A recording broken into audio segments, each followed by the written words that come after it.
প্রিয় বন্ধুরা, আসসালামু আলাইকুম। প্রত্যেকটা শ্রেণী পেশার মানুষ দুর্ভোগ কষ্টের মধ্যে জীবনযাপন করছে। প্রত্যেকটা মানুষ রোদ বৃষ্টি, ঢাকা শহর বর্তমানে বৃষ্টির মতো আবহাওয়া, কুয়াশার মতো। এত কুয়াশা কোনোদিন পড়ে নাই, ঢাকা শহর কোনো শ্রেণী পেশার মানুষ দেখে নাই। আজকে যে কুয়াশা হয়েছে, প্রত্যেকটা মানুষ নির্বিঘে পড়ে গেছে, প্রত্যেকটা মানুষ কষ্টের মাঝে পড়ে গেছে। সিমের একা দেখুন, অনেক কুয়াশা, বৃষ্টির মতো আবহাওয়ার মতো। দেখুন, প্রত্যেকটা বাস, গাড়ি, ট্রাক জলজীবন বিপন্ন, মনে হচ্ছে বৃষ্টি হচ্ছে। এমন কুয়াশা আর কোনো দিন দেখা হয় না। দেখুন, রাস্তাঘাট পুরা ভিজা। প্রত্যেকটা মানুষ যারা গার্মেন্টস শ্রমিক, রিক্সা শ্রমিক, হাজারো মানুষ কষ্টে জীবনযাপন করছে। এই যে দেখুন, বৃষ্টির অবতরণ হচ্ছে। প্রত্যেকটা মানুষ তাদের দৈনন্দিন জীবনের ঝুঁকিতে রয়েছে।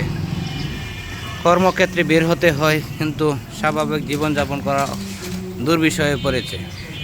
এটাই হচ্ছে বর্তমানে ইব্রাহিমপুর কাফরুলের অবস্থা।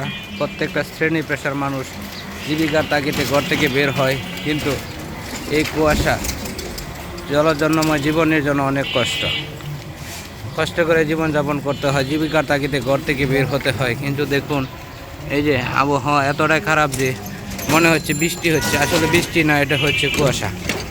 কুয়াশা এমন একটা নিম্নচাপের মতো যে বলা বাহুল্য কষ্ট। কুয়াশার কারণে মানুষের জীবনযাপন অতিষ্ঠ হয়ে গেছে। বৃষ্টি ও কুয়াশা আল্লাহ তাআলার নিয়ামত। প্রত্যেকটা শ্রেণী পেশার মানুষ এভাবেই কষ্ট করে জীবনযাপন করতেছে। তবুও জীবিকার তাগিদে ঘর থেকে বের হতে হয়, তাই বের হচ্ছে।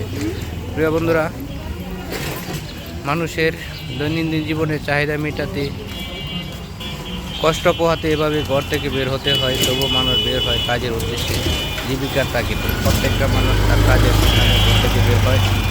এই যে দেখুন, কত হাজার হাজার মানুষ, লাখ লাখ মানুষ তাদের পদের বা জীবিকার তাগিদে বের হচ্ছে। এটাই বাস্তব।